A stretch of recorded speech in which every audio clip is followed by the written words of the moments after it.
regardless, he left the castle behind, which made him feel a lot better because it was dark in there. He didn't like it. He would have rather slipped in the pines. So actually, he was feeling a little nervous, like he was being followed or watched.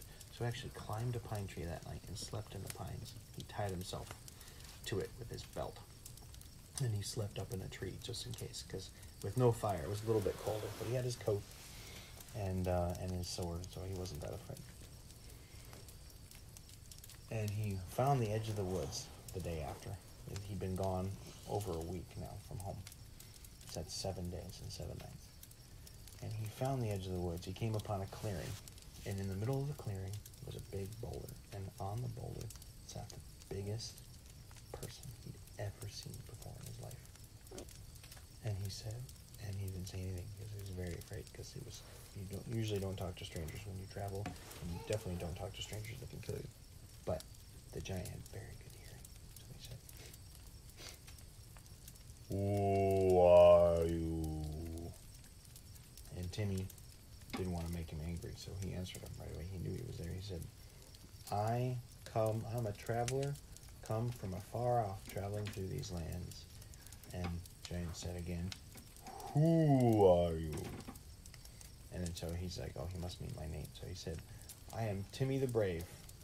And said, the guy didn't say anything. All he said was what Timmy assumed was his name, which was Morgoth. And then they just stared at each other for a long time. And then pretty soon the giant laid down by the stump and fell asleep. Timmy wasn't about to fall asleep next to a giant that he didn't know if he was nice or bad. So he climbed up another tree far away from the clearing and fell asleep for the day. But he woke up in the middle of the night, and he climbed back down the tree to check out to see if the giant was still there, and he wasn't.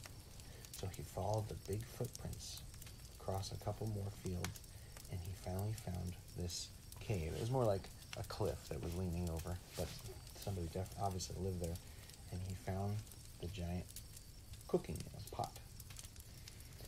And so they became friends, or acquaintances. There was very little talking, but Morgoth shared his food, and he didn't hurt or eat Timmy, which Timmy thought was great.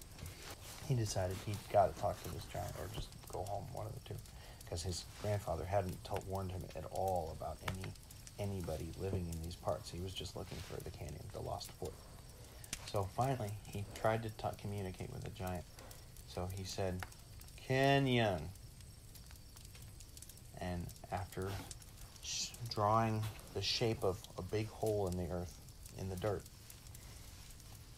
the giant finally understood what he meant, and he pointed to the north, far past some more mountains, and he said he wasn't a stupid giant, but he wasn't super smart, so he drew an X where they were, and then a bunch of mountains between the X and the canyon Timmy had drawn. And he said, "Far, canyon, far." But Timmy was determined to reach this place, because what I haven't told you yet is the week before he left, which is one of the reasons he decided to, his grandfather had told him the lost fort is where his parents had died of the flux. They all used to live there. He was going to find this lost fort, even if it killed him, because he wanted to visit where his parents had died. And so he said, "Giant, Morgoth, you've been kind to me. I bid you no ill will." And he left with a little bit of food. The giant mostly ate stew, but he had some hardtack, that's bread, laying around, and he took some hardtack with him.